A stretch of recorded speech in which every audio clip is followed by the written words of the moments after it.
Can you gain muscle in your 40s and 50s? Well, stay tuned, stick around, and I'll give you my take on it.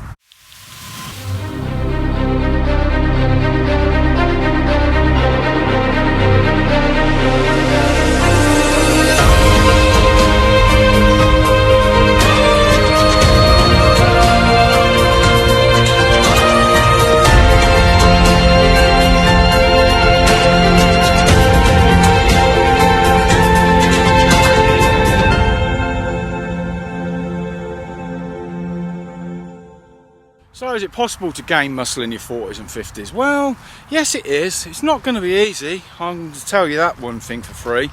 So with my experience in the matter, I'm 54 at the moment. I had a big layoff, sort of, I don't know how many years, I'm saying 5 or 6 years layoff. So it was easier for me to gain a little bit of muscle in my 50s. The reason being is because I've been there and done it to a certain extent in the past. So I kind of knew, even though it sounds a bit big-headed, but I kind of had a good idea on what I was doing. So I'm at a head start with someone that's going to be sort of new into the game at sort of 40 and 50 years of age. So that was the first thing. Second thing is muscle memory. Because I'd been more muscular when I was younger, in my 20s and 30s, then you have muscle memory. Now muscle memory seems to stay with you for a long time, pretty much for the whole entire life. So if you did train, I'm trying to say, in your earlier years, then it's probably going to be easier for you to gain a little bit of muscle because of that muscle memory if you start in your later years in your 40s and 50s. So that being said, if you didn't train when you were younger, can't really go back unless they make a time machine, so I wouldn't even worry about the muscle memory bit. So how do you train in your 40s and 50s? Well, everything's getting older, everything's getting a bit more creaky, so you have to adapt your training to suit that, basically. So what I tend to do is I stick with the compound exercises. So they're like your basic exercises that have been done since the dawn of time. People like Arnold Schwarzenegger back in the 70s done these exercises. So don't try and reinvent the wheel. I see loads and loads of people, newbies, and they'll come in and they look like they're having some sort of seizure on the cable crossover machine. And I'm kind of thinking, you don't even look like you've been in the gym a week. You've got zero clue what you're doing, which is fair enough, you've been in there a week, you're not going to have a clue. But you go straight onto the frigging cable machines and you just, no point at all. You can't reinvent the wheel. The wheel has been invented years and years ago. Stick to things that work. Things that have been through the generations. Like I said, back in Arnold's day, squats for legs, bent over rows, deadlifts, barbell and dumbbell curls, tricep extensions, bench press, blah de blah de blah. The compound basic exercises with weights, not silly cable machines. Cable machines have their place, but when you're trying to build a foundation, you can't build a foundation with finishing exercises like the cables, etc. You've got to use foundation compound exercises. So another thing, whilst we're on the subject, I don't squat anymore because I can't squat because my back's not great. I don't deadlift for the same reason. So you have to kind of use a little bit of that. So if you're a little bit creaky like me, then you've got to find what's not going to make your creaky bits more creaky.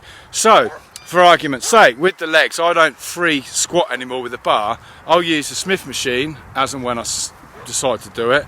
I'll use leg press and I'll use hack squat type machines. So I'll work around my little niggles. It's no good keep compounding the squats all the while and then having a month off because you can't walk straight because your back's killing or your knees killing or my hip flexors are bad again, blah blah blah. So it's the same scenario with the deadlift. So I don't deadlift because my lower back's not going to be great.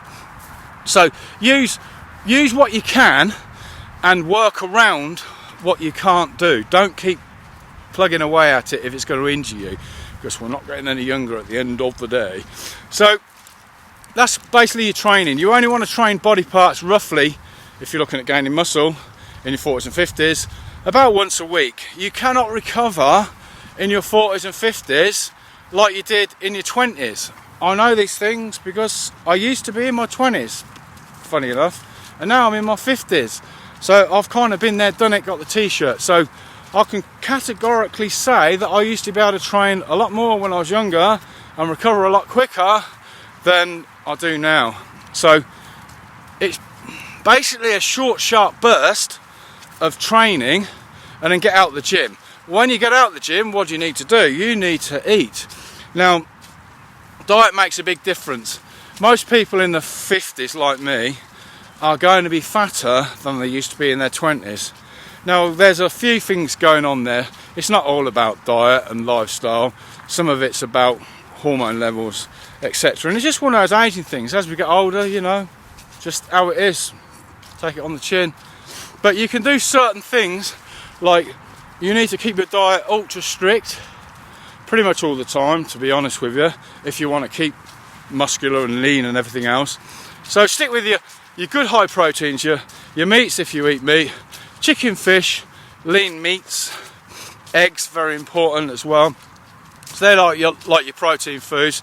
And eat nice clean carbohydrates, nice bit of rice, oats, jacket potatoes, sweet potatoes, those type of things. Try and avoid junk food and alcohol as much as possible. So also testosterone levels are very important, because you get over the age of mid-30s probably, and then your testosterone levels are going to start decreasing with every year. So they reckon roughly about 1% testosterone loss per year over the age of sort of in your 30s. So bear that one in mind. Testosterone is the daddy hormone, if you want to call it that. That's the main hormone responsible for muscle growth. More testosterone, more muscle growth. So how do you stop your testosterone decreasing with age? Well, you don't to a certain extent, because it's age related. But you can do things to sort of slow it down, etc. So what I would suggest is a good testosterone booster. Now, testosterone boosters don't work, they're all crap. Well, yeah, depending on what you read, basically. But there are some studies that show certain ingredients within testosterone boosters will help to optimize your own natural testosterone production. It's not going to stick it right through the roof. It's not testosterone. It helps your body optimize testosterone levels. The same thing as that eating whole eggs will do. Whole eggs contain cholesterol in the yolk, and cholesterol is a big component of making testosterone. So without enough cholesterol in your body, I'm not saying eat 10 ton of cholesterol, but without enough cholesterol in your body, eat whole eggs every day, you're not going to have the raw materials, the components to make testosterone, to optimize your testosterone levels. So bear that one in mind as well. Also, sleep is very important. We grow muscles when we sleep. Yeah, you go to the gym, you give your body a reason to grow, because your body's like, oh my god, you just battered me in the gym, I'm absolutely battered now, I need to get bigger and stronger to be able to cope with what you're putting me through in the gym. So that's the reason to grow. Yeah, that's not the end all, that's not making you grow, that's the reason your body needs to grow muscles, because you battered it in the gym. When you leave the gym, you have to eat the good foods, the good protein. I'm standing in a soggy water.